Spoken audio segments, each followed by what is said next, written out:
Siapa pening? Kowe lah. Assalamualaikum warahmatullahi wabarakatuh. Kembali lagi di channel Memoriku. Oke, buat teman-teman sekalian dimanapun kalian berada. Jadi kali ini saya kedatangan bintang tamu. Bintang tamu dari mana, Mas? Dari sinilah. Jadi dari sini kita ica-icanya ini lagi apa gimana sih kalau ngobrol santai itu enak nggak sambil santai ya kan nganggur. Jadi beliau ini namanya siapa, Mas? Mas Agung. Mas Agung. Ya, Mas Agung. Biasa dipanggil Mas Agung, nama lengkapnya Agung Wahyu. Jadi ini punya channel. Jadi nama channelnya itu Peci Hitam Official. Nanti saya taruh di bawah, silahkan teman-teman dukung, like, comment, and subscribe. Pokoknya hujat silahkan. Ya, apa kabar Mas Agung? Alhamdulillah kabar sehat, baik ya, dalam keadaan ya seperti ini. Tapi alhamdulillah tetap semangat kan. Semangat ya, tetap semangat walaupun kondisi corona kayak gini ya. Terus sekarang kegiatannya lagi sibuk ngapain? Iya, kegiatannya kita lagi sibuk mencari kegiatan. Berarti sama dengan saya. Saya juga kegiatannya sibuk. Iya. Sibuk nggak ngapa-ngapain. Satu frekuensi. Satu frekuensi. Jadi hari ini kita mau ngapain?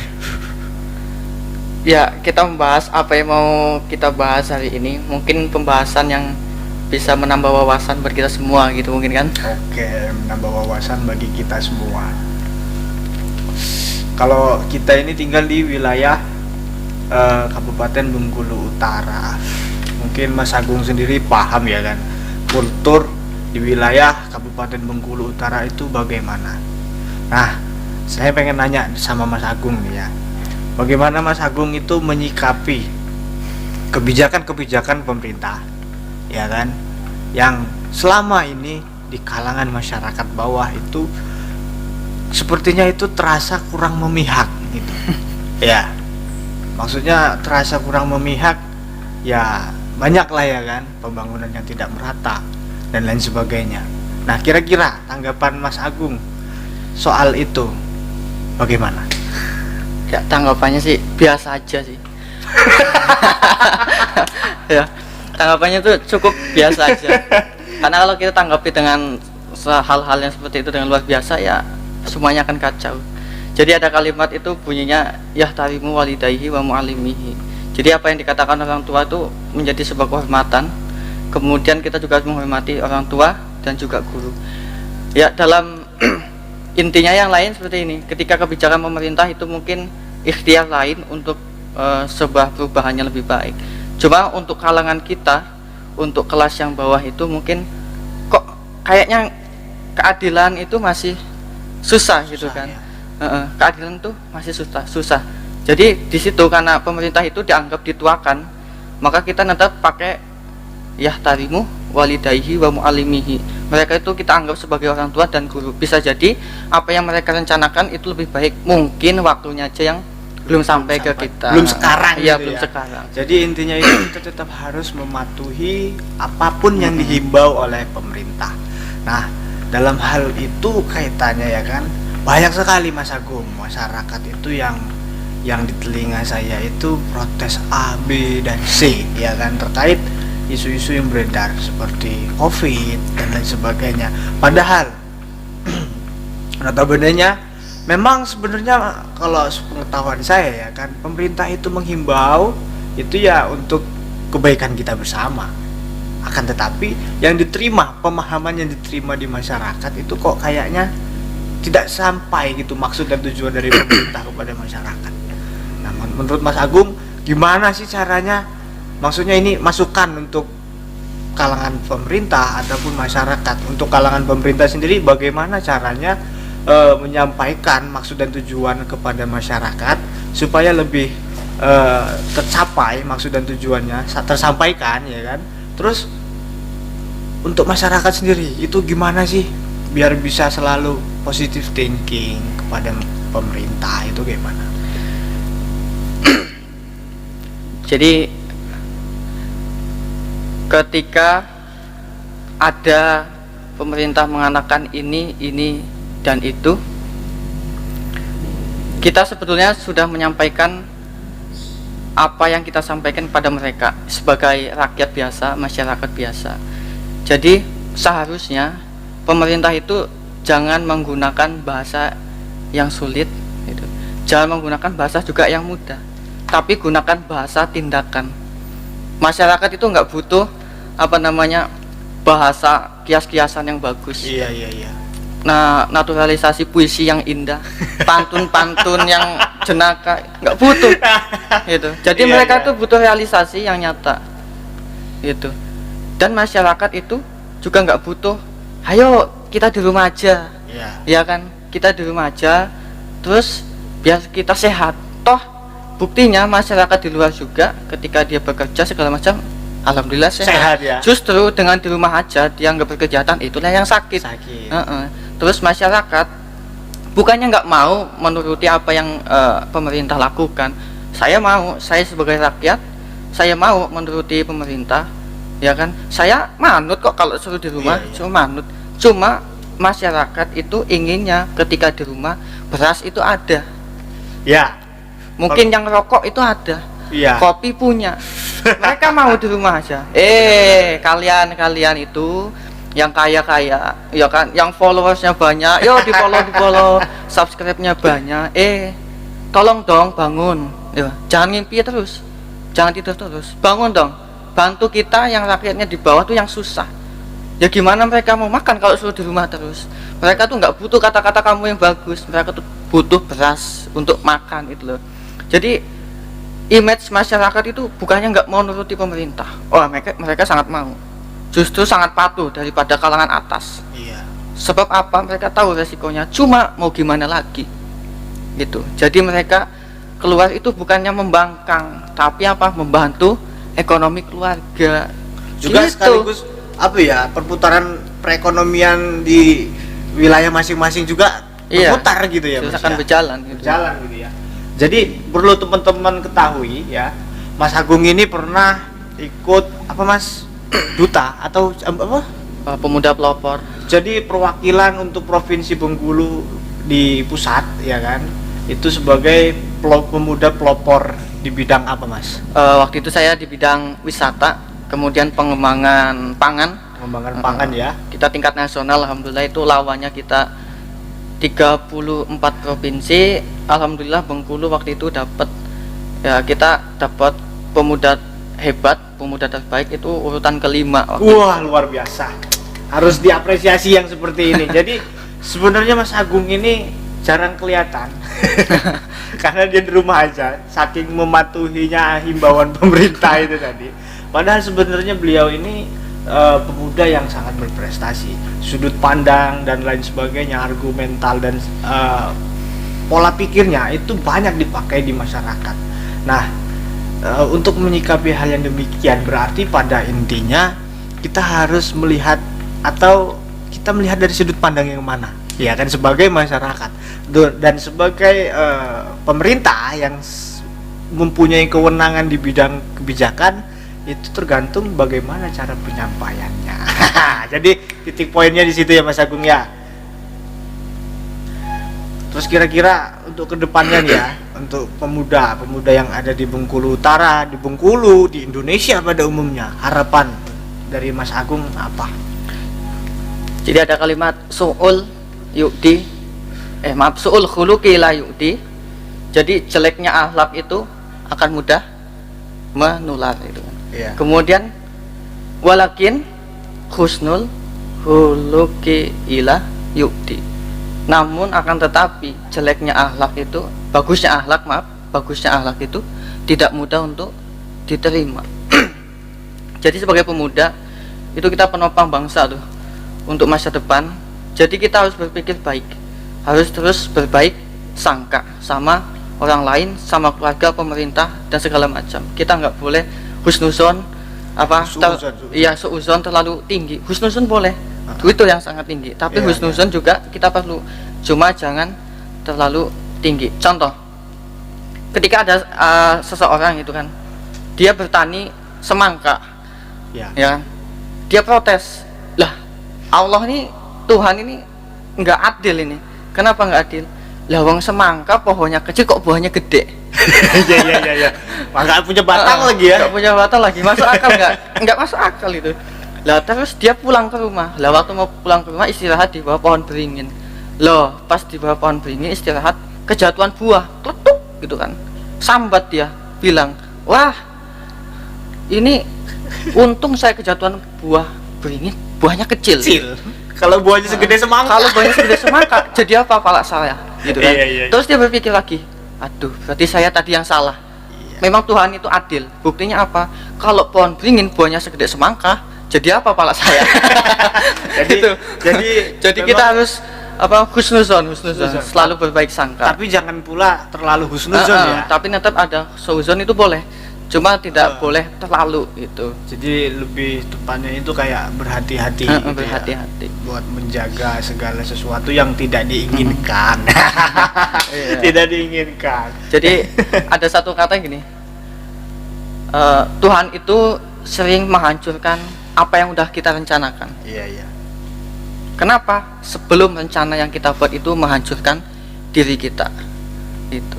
Makanya itu Tuhan adil. Sebelum rencana yang kita buat itu menghancurkan kita. Karena manusia memang notabene-nya itu sebagai perencana ya. Penentu itu Tuhan. Jadi buat teman-teman yang suka sama orang ya, yang punya gebetan sana sini, jangan senang dulu karena kita cuma bisa berencana. Ya, yang menentukan ya itu tadi jodoh. Apa Mas? Jodoh, mati, ya kan, rezeki. Itu semua di tangan Tuhan. Alangkah jauh kita bahas sampai ke Tuhan. Tapi ya nggak apa-apa. Untuk mengingatkan kita terhadap hal-hal yang lebih baik lagi. Terus Mas Agung nggak ada yang mau dikasih tahu? Karena ini sekalian ini udah buat studio ya kan. Ini sebenarnya studio dadakan. Bukan studio dadakan tapi lagi ngerintis. Ya buat teman-teman jangan lupa didukung ya channel ini. Kalau nggak didukung nanti ya pokoknya tetap saya buat lagi. Gimana caranya buat teman-teman dukung. Nah terus hari ini di Bengkulu Utara ini musim hujan Mas. Nah untuk di wilayah Kemumu sendiri musim panen. Gimana? Udah mbawon? Kalau tahun ini belum ya. Belum ya? Karena kondisi beras masih cukup, alhamdulillah. Jadi anehnya kita tuh ada. Jadi pemerintah itu memperhatikan, ayo sandang pangan kita naikkan. Tapi satu sisi mereka tidak memperhatikan kesejahteraan petani. Iya. Gitu. Padahal petani itu kan penopang tatanan negara Indonesia. Iya. Kalau nggak ada panjangan petani ya Mas. Iya. Di umur berapa kalian tahu panjangan ke petani ya? Tadi penopang tatanan ya negara Indonesia. Mereka tidak tidak memperhatikan itu. Dalam konteks yang lain, ayo kita jadikan Indonesia penopang pangan, betul. Cuma tidak memperhatikan kesejahteraan petaninya. Anehnya, jadinya apa? Ketika petani itu nanam padi, dipupuk, panen, padinya dijual. Setelah dapat uang, dibelikan untuk beli beras. Jadi buat apa nanam padi kalau hasil uangnya itu untuk beli beras itu loh. Ya, jadi ini perlu saya garis bawahi Mas Agung. Memperhatikan kesejahteraan petani. Ini dalam artian maksudnya dalam konteks yang bagaimana? Ya, memperhatikan kesejahteraan petani itu sebetulnya sesimpel mungkin. Contoh, petani itu nggak akan mungkin bisa bertani kalau irigasinya rusak. 1. 2, petani itu juga nggak akan bisa bertani kalau pupuknya mahal. 2. 3, petani itu nggak akan bisa panen kalau hamanya banyak. Artinya apa? Minta subsidi, mungkin racun atau segala macam. Yang keempat itu yang tambah parah, petani itu nggak akan mungkin bisa dapat uang, bisa makan kalau harga berasnya, gabahnya anjlok. Itu Mas Agung, itu yang sudah lama sebetulnya saya perhatikan, ya kan? Petani nanam padi ya kan, panen, dijual murah. Begitu misalkan ada pengepul itu yang jual beras ke masyarakat, Lebih itu harganya mahal. Nah, jadi petani nanam padi dijual Untuk beli beras. Harga yang dia jual nggak seberapa, tapi dia beli beras harganya lebih tinggi dari yang dia jual. Ya itulah manusia, tapi petani itu hebat. Mereka selalu husnuzon, nggak pernah sauzon. Jadi apa yang mereka makan walaupun susah itu hasil yang sangat halal. Jadi guru saya itu pernah bilang kalau mau jadi manusia itu nggak usah jadi manusia yang neko-neko, cukup jadi petani katanya. Kenapa? Mereka tahu mulai dari nanam padi sampai jadi beras sampai jadi nasi, mereka tahu semuanya halal. Lah terus yang nggak nanam padi itu nggak tahu padinya ini hasil apa, dari mana cara jualnya. Nah gitu. Jadi mereka tuh walaupun ya dibilang petani katanya kotor, memang betul, cuma mulianya derajatnya tuh lebih tinggi ketimbang yang lain. Bayangkan kalau nggak ada tatanan negara atau petani, mau makan apa? Ya, jadi untuk yang berwenang di bidang ketahanan pangan ya Mas ya, itu tolong diperhatikan kesejahteraan petani yang ada di Bengkulu Utara, khususnya yang ada di Bengkulu dan Indonesia pada umumnya. Karena ya sangat kita rasakan, mungkin banyak atau tidak banyak sih, 1-2 petani yang maju, tapi lebih banyaknya lagi itu petani yang hanya sekedar petani, mengolah lahan pribadi tapi dijajah dijajah oleh harga itu sendiri. Jadi banyak sih yang komplain, yang protes terhadap ya itu tadi, perhatian ya itu terhadap yang kita bahas tadi itu. Yang jelas apa yang kita bahas itu bersangkutan. Jika pemerintah itu bilang suruh di rumah aja, betul, cuma yang ngurusi sawah siapa? Jika pemerintah bilang nggak usah bekerja, terus yang mau memenuhi kebutuhan pangan Indonesia, kalau petaninya nggak ada tuh gimana? Ya toh. Terus kalau kita di rumah terus, bukannya nggak mau, stabilitas harga pangan tuh gimana nanti? Terus jangan sampai kita impor terus. Terus ya yang maksudnya itu tadi Mas, kita disuruh di rumah aja, nggak boleh kemana-mana. Oke fine, jaga jarak dan sebagainya itu bisa kita lakukan, ya kan? Tapi kalau kita disuruh diam di rumah aja dan lain sebagainya, nah oke, beras impor. Yang untuk impor itu uangnya dari mana? Iya kan? Sedangkan roda perekonomian itu sendiri, salah satu penunjang roda perekonomiannya itu tadi pangan. Ya kan? Sandang, pangan, papan, makan. Nah, ya kan? Itu positif. Belum lagi dan yang lain sebagainya. Oke, kalau kita yang pakai jas kayak saya ini kan. Duduk di rumah ya kan. Kalau saya enggak, ini jas minjam ini. Dia tanda tangan dapat uang, bisa untuk ngasih keluarganya. Nah kita yang di bawah ini bisa apa? Nah, jadi mengapa saya tertarik membahas ini dengan salah satu pelopor pemuda yang ada di Bengkulu Utara, karena beliau ini pernah mewakili di tingkat nasional untuk provinsi Bengkulu, walaupun tampilannya kayak bukan orang. sarung saya ini pinjam. Ya ini baju dia, ini kami tukaran. Karena saya ingin melihat dari sudut pandang sebelah mana seseorang itu melihat kebijakan yang dirasakan. Jadi kalau penutup itu cukup dengan seperti ini. Jangan jadikan segala sesuatu itu yang dianggap bahagia, sukses dari 1, sandangan, 2, panganan, 3, tunggangan. Maksudnya gimana itu Mas? Boleh dijelaskan ya? Sandangan, orang sukses bahagia itu nggak melulu dari rumahnya bagus mewah seperti istana, enggak. Iya. Ya kan? Cukup rumah sederhana tapi isinya sakinah mawaddah warahmah, penuh dengan ketenangan, adem ayem tentrem gitu kan, penuh dengan rahmat, dan diisinya tuh dengan kasih sayang. Itu udah termasuk sandangan yang bahagia. Gitu. Habis itu sandangan panganan.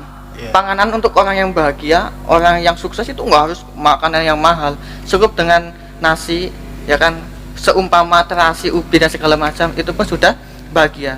Kenapa? Hakikatnya makan itu untuk apa? Hidup, bukan hidup untuk makan.